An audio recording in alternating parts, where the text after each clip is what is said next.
siapa orang yang membaca Al-Quran, siapa orang yang mempelajari dan membaca Al-Quran, maka Allah Subhanahu wa ta'ala akan memakaikan mahkota berupa cahaya bagi orang tuanya.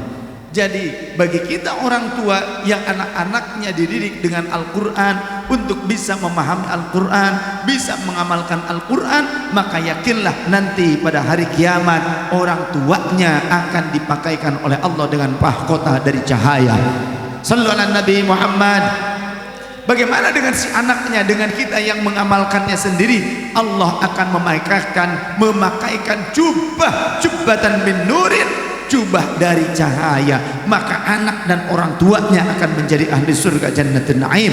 Amin ya Allah ya rabbal alamin.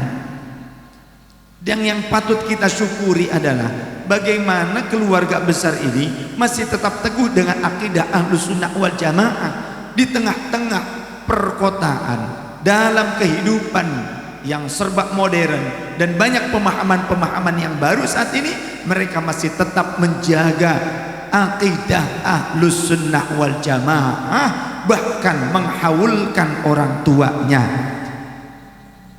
Di mana banyak orang saat ini yang merasa paling Qur'ani dan paling sunnati, akan tetapi mengharam-haramkan haulan.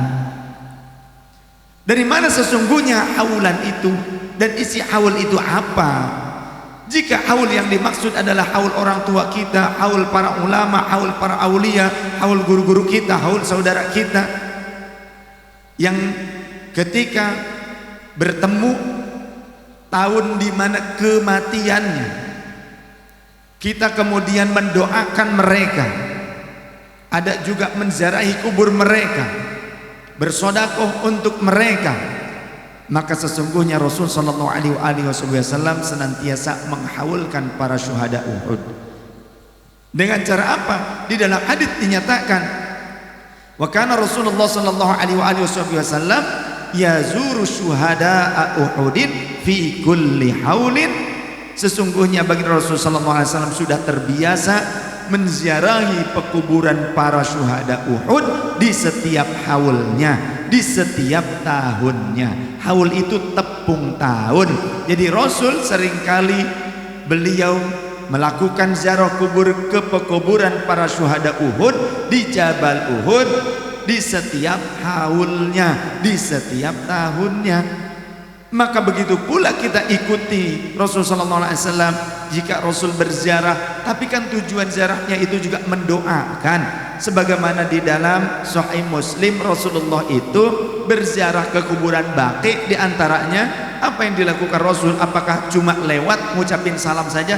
Tidak. Fa'atalal qiyamah, maka baginda Rasul berdiri lama di pemakaman Baqi, kemudian rafi'an, ya, farafa'a yadayhi thalatha marrat, beliau mengangkat tangannya sampai 3 kali, yad'u li ahlil baqi, mendoakan ahli baqi. Jadi Rasul tidak cuma datang assalamualaikum ya ahlul kubur pulang, enggak begitu. Rasul lama berdiri di pemakaman Baqi, kemudian sampai mengangkat tangannya sampai 3 kali, doanya lama Rasulullah di sana. Lantas bagaimana jika haul tersebut tidak dilakukan dengan cara berziarah, tapi kita berkumpul bersama di rumah kita, kemudian kita membacakan Al-Quran, membacakan zikir dan doa untuk ahli kubur tersebut? Bagaimana hukumnya? Maka apa bedanya antara sholat jenazah dengan sholat ghaib? Kalau sholat jenazah isinya apa? Takbir pertama Allahu Akbar, baca apa? Al-Fatihah. Al-Fatihah itu ummul Quran, induknya Al-Quran. Kemudian takbir lagi Allahu Akbar, baca apa? Sholawat. Sholawat itu zikir, karena setiap bersolawat pasti menyebut asma Allah. Allahumma salli ala Muhammad wa ala ali Muhammad kama sallaita ala Ibrahim wa ala ali Ibrahim. Allahumma salli ala Sayyidina Muhammad wa ala ali Sayyidina Muhammad kama sallaita ala Sayyidina Ibrahim wa ala ali Sayyidina Ibrahim, dan selanjutnya sampai innaka Hamidum Majid. Kemudian takbir kembali Allahu Akbar, baca apa? Doa. Allahumma ighfir lahu warhamhu wa'afi wa'fu anhu akrim nuzulahu. Kalau mayatnya laki-laki, kalau perempuan Allahumma ighfir laha warhamha wa'afi wa'fu anha, dan selanjutnya takbir lagi Allahu Akbar, baca apa lagi? doa lagi, Allahumma la tahrimna ajrahu wa la taftinna ba'dahu waghfir lana wa lahu. Gitu kan? Jadi isi dari sholat jenazah adalah Al-Quran, kemudian zikir dan sholawat, juga doa dan doa. Untuk siapa? Untuk mayat. Jika mayatnya masih ada di hadapan kita, kita menyolati mayat, namanya sholat jenazah. Tapi jika jenazahnya jauh, entah belum dikuburkan ataupun sudah dikuburkan, namanya sholat ghaib. Boleh tidak sholat ghaib? Boleh.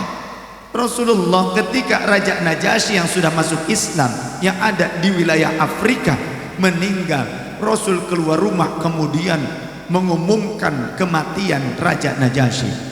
Wahai ahlul Madinah, ketahuilah saudara kalian Raja Najasyi telah wafat. Mari kita menyolatkan beliau di masjid kita.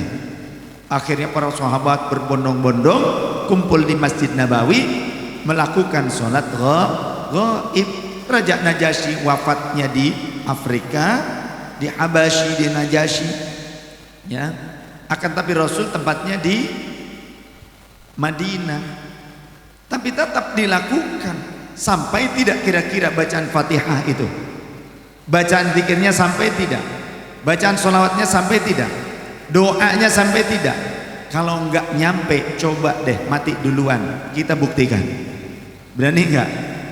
Itu aja, gak usah repot.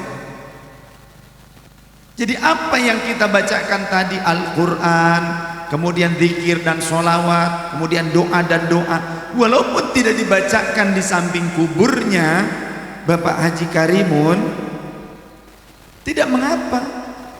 Karena selama kita meniatkan untuk beliau bacaan ini, kita berdoa kepada Allah agar disampaikan fadilah dari bacaan-bacaan kita ini, itu sampai.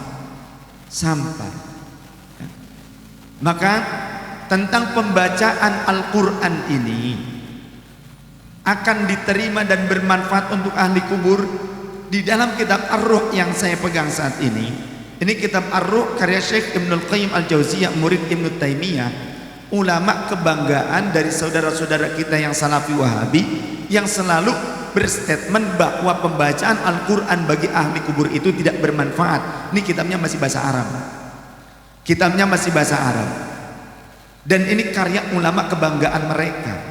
Jadi sengaja saya gunakan kitabnya supaya apa? Supaya menjadi statement yang terbaik bagi mereka. Kita lihat mereka mau taslim apa tetap menjadi seorang yang mengingkarinya. Ini kitabnya masih berbahasa Arab.